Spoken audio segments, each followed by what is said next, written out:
meu boa tarde aí a todos os ouvintes da Rádio Cultura, né? Muito bom ter essa oportunidade de me dirigir aos nossos amigos e amigas aí da parte sul do Rio Grande do Sul, né?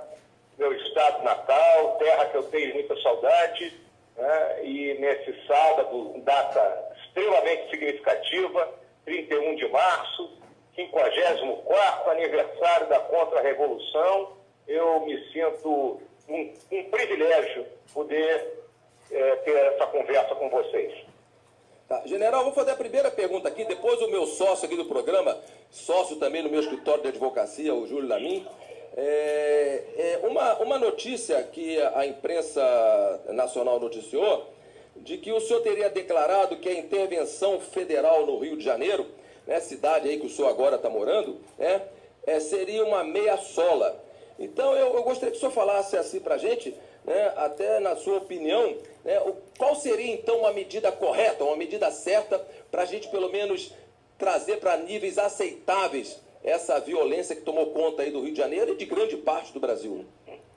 Bom, não resta dúvida que o Rio de Janeiro, eu chamo do retrato 3x4 do Brasil. É o estado onde o crime organizado tomou conta. E ele tomou conta nos dois níveis. O nível do colarinho branco, o nível político, né? E o nível da bandidagem que rouba celular, que faz tráfico de droga, que mata a troco de qualquer coisa, né? A desorganização do Estado. Consequência disso, mais do que nunca, se vai se fazer a intervenção, ela teria que ser em todos os níveis, não só na segurança pública, mas também na parte política, na parte econômica e, consequentemente, no campo psicossocial do próprio Estado, que é o que o Estado e a população do Rio de Janeiro estão ansiando, né? Por um saneamento do Estado, para que a vida retome ao nível normal, retorne aos trilhos. Então, a intervenção só na segurança pública deixa o Exército com uma responsabilidade grande e sem ter os meios para poder solucionar o problema.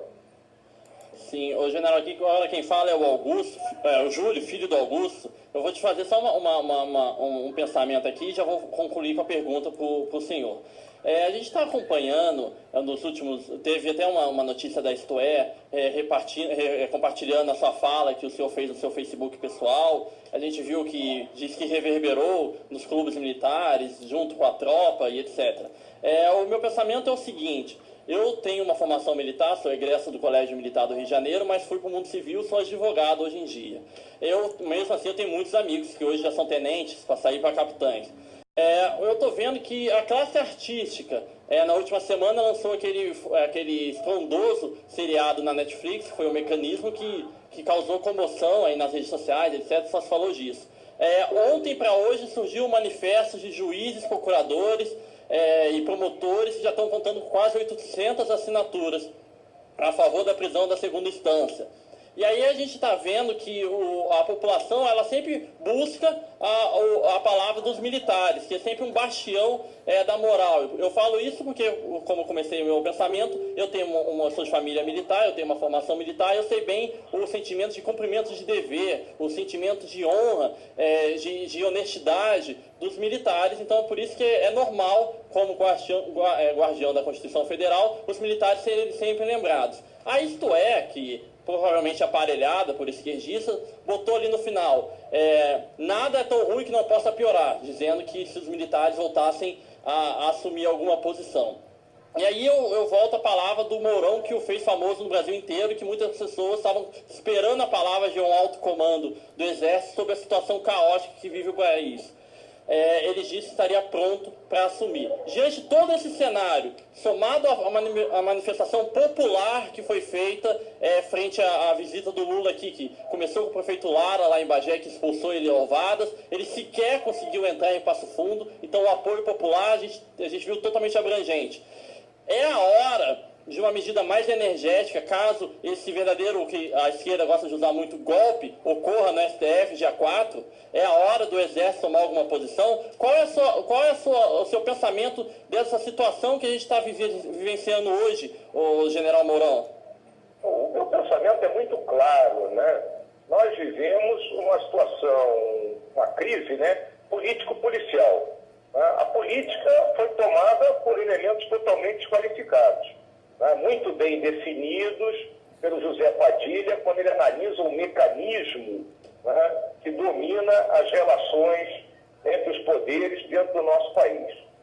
A realidade é que agora, né, o Poder Judiciário tem a preponderância e a responsabilidade de executar a limpeza do cenário nacional, não permitindo que pessoas que roubaram, que participaram desses processos de corrupção, né, que praticamente colocaram o país com uma dívida enorme, né, e nos deixaram, no momento atual, praticamente sem norte, continuem a participar da vida pública. Então, essas pessoas, número 1, têm que pagar pelos seus crimes, e número 2, não podem mais participar da vida pública. E a legislação é clara a esse respeito. Então, não pode termos uma lei que serve para uns e não serve para outros. Porque o princípio básico da democracia é que todos nós somos iguais, né? É um princípio até da religião, todos são iguais perante Deus, não só perante a lei, né? Então, o STF hoje, ele tem a preponderância. Se ele não cumprir, né, com a sua responsabilidade, nós entraríamos numa rota do caos. E a rota do caos só tem alguém que pode impedir isso, são as Forças Armadas. General, é o Augusto César aqui, o coronel, falando de novo. Inclusive sobre esse tema exatamente que o senhor acabou de falar, mas reforçando, eu vi aqui também a imprensa noticiar que o senhor teria criticado nas redes sociais o STF por ter dado aí o salvo-conduto ao Lula. E seria a fala do senhor: fica claro que os que possuem pertences jamais cumprirão a pena que merecem por haver surrupiado o bem público. Então, se o senhor pudesse tecer um pouco mais sobre essa fala do senhor. O que eu escrevi, né, ao colocar pertences, eu coloquei os pertences entre aspas, né, Sim. Fazendo alusão ao ex-ministro Sepúlveda Pertence, que Sim. está advogando, né, pelo ex-presidente Lula.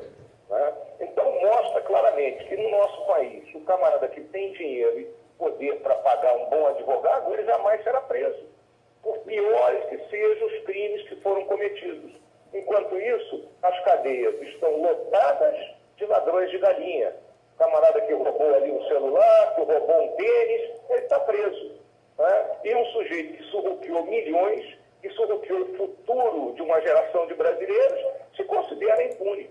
Então, se a coisa prosseguir nesse diapasão, não restará outra alternativa que ter que impor uma decisão ao STF. Gostaria de fazer mais uma pergunta. O senhor, se o nosso ouvinte aqui não sabe, é general de exército, 4 estrelas, posto máximo que o militar consegue atingir na carreira. Uma carreira muito bem sucedida, por sinal. A gente vê intervenção, e a gente está vendo que o general Braga Neto está reclamando que não... Ele propriamente não, mas a gente sabe que estão reclamando que não está vindo os recursos do governo federal. Meu pai é militar, minha família é militar, a gente reconhece, a gente sabe que o Exército ele não recebe todo o aparato, toda a contribuição que o governo federal deveria dar à nossa proteção maior, que é o Exército brasileiro. Quando se fala que o Exército estaria pronto para assumir essa posição, o senhor que foi para a reserva agora, faz muito pouco tempo, e estava no cargo, no posto máximo do Exército, existe o preparo, existe condições do Exército assumir uma tarefa tão grande de recolocar o Brasil na linha, de desentortar o Brasil, de realmente proteger a nossa Constituição? Porque, lembrando para o nosso ouvinte, essa questão do Lula já foi pacificada em repercussão geral. O STF não pode mudar de modo pessoal e, nesse caso, a sua posição de repercussão geral. Então, o correto é, sem dúvida, manter a prisão na segunda instância. Mas, voltando ao Mourão, o general, o Exército hoje, o senhor que estava lá dentro no posto máximo, existe essa condição? Porque a gente vê muito, foi dada agora a intervenção e falta dinheiro para tudo. O Exército tem condições de assumir esse papel de desentortar o país? A questão do país, o país vive uma crise econômica grave, causada a partir do segundo governo do Lula e no descontrole total da Dilma. A crise econômica do governo é porque o governo, ao longo dos últimos anos, passou a gastar mais do que arrecada. Isso é igual à casa da gente. Quem gasta mais do que ganha, ele primeiro estoura o cheque especial, depois ele estoura o cartão de crédito, depois ele vai para o agiota. O Brasil está no agiota, porque o nosso orçamento hoje ele tem um déficit de 139 bilhões de reais. Tá? Isso é quase 10% do que existe para as despesas discricionárias do orçamento. Tá? Então é um déficit grande, muito grande, e tem que ser paulatinamente reduzido. O que tem que acontecer é que haja um ambiente, né, salutar, onde sejam respeitadas as regras, onde quem vai investir saiba que aquele investimento vai ser de acordo com as regras vigentes e não trocando à medida que entra um novo dono do poder, vamos dizer assim. O Exército, ele é feito de homens, tá? E os nossos profissionais são gente que estudou, que se preparou, que conhece os problemas brasileiros.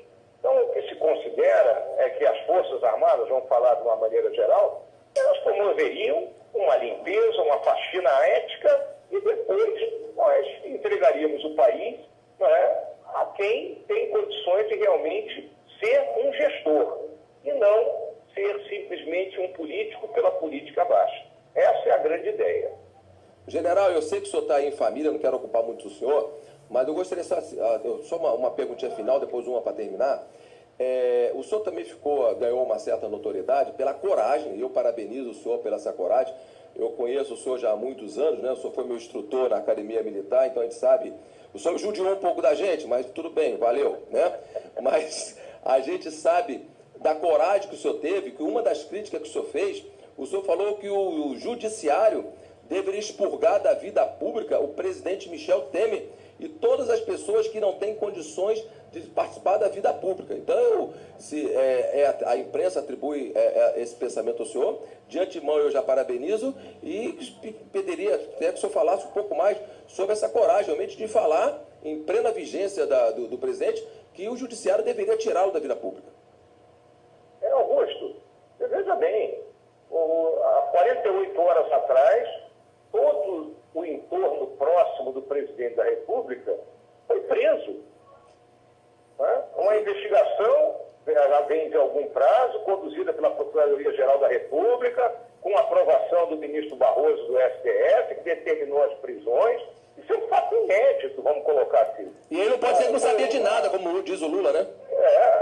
Não, ele sabe muito bem, Tá? Ninguém tem dúvida, isso é voz corrente, é dado confirmado, que o Porto de Santos sempre foi uma área sob o comando do atual presidente da República. Tá? E aí, aquele ponto que eu já me referi, o político, ele tem que servir ao país e não se servir. Tá? Não é possível que uma pessoa entre na política e saia milionário. A política não é uma atividade vamos dizer assim, onde você está produzindo, né, e onde você está tendo lucro. A política não pode dar lucro. O lucro da política tem que ser moral. O lucro da política tem que ser a satisfação de ter contribuído para o bem-estar da população. Né? Então, o que nós estamos vendo é o presidente da República que estará novamente sendo julgado pelo Congresso. Eu não sei se agora ele vai passar. Então, bote as barbas de molho, que nos próximos 2 meses nós poderemos ter um outro presidente. General, para terminar aqui, é uma pergunta que todo mundo nos faz, né? É saber se há desejo, e se for, vai ser agora, porque estamos encerrando o mês aí, dessa possibilidade, se o senhor viria candidato a algum cargo político, público, e se o senhor realmente estaria apoiando o deputado Jair Bolsonaro para a presidência.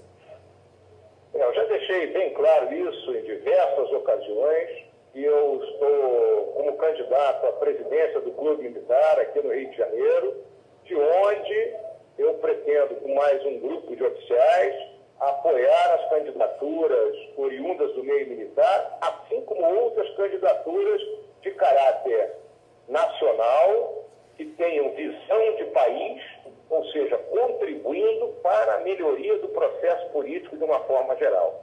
E considero que hoje o deputado Jair Bolsonaro, que é uma candidatura usando uma linguagem militar estabelecida no terreno, é o nosso representante nesse momento.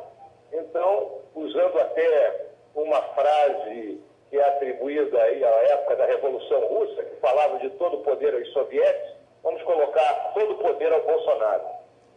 Tá certo, General. Eu concordo com o senhor e até falo o seguinte, General. Eu estou na reserva já há algum tempo e desde que eu fui para a reserva eu me filiei a um partido político e tenho vivenciado a política porque eu acho que não há espaços vazios e a política tem que ser ocupada. E eu fico feliz com essa nova mentalidade, não é nova, mas que o senhor está e que vai levar para o Clube Militar, com certeza o senhor vai assumir aí o Clube Militar, de que não fazer a politicagem, mas a boa política e mostrar também o espaço em que as ideias e os militares têm que ocupar. E para terminar, general, eu gostaria de dar a palavra final para o senhor aí, né, dar a sua mensagem aí para os gaúchos aqui da nossa região sul, que com certeza estão ouvindo aí, ou irão ouvir essa nossa entrevista depois, através aí do Facebook e de outras mídias sociais. Olha, eu agradeço aí a oportunidade que foi dada, Augusto, né, de poder me dirigir a esse público aí da nossa metade sul do Rio Grande do Sul, né? Cumprimento ao povo gaúcho pela demonstração de brasilidade que foi dada na semana aí a respeito daquela questão da caravana do Lula, iniciando lá na cidade que eu considero a minha segunda terra, Bagé, terra da minha mãe, da minha falecida esposa, do meu filho, e onde eu tenho grandes amigos, parentes e um carinho enorme. Esse exemplo que foi dado pelo Rio Grande do Sul é um exemplo que todo o Brasil precisa. E nós temos que ter fé, temos que acreditar, porque nós somos brasileiros. Já enfrentamos outras situações e vencemos, e vamos vencer mais essa. Uma feliz Páscoa a todos. Tá, para o senhor também e de antemão nós nos colocamos aqui à disposição em Rio Grande. Qualquer coisa que o senhor precisar, o senhor tem aí meu telefone, né? E o senhor sabe que o senhor tem aqui uma trincheira aqui se precisar do nosso apoio. Tá certo? Obrigado, Augusto. Abração, sucesso aí para você e para o filhão, hein? Tá, uma boa Páscoa para o senhor. Obrigado. Na área, até logo.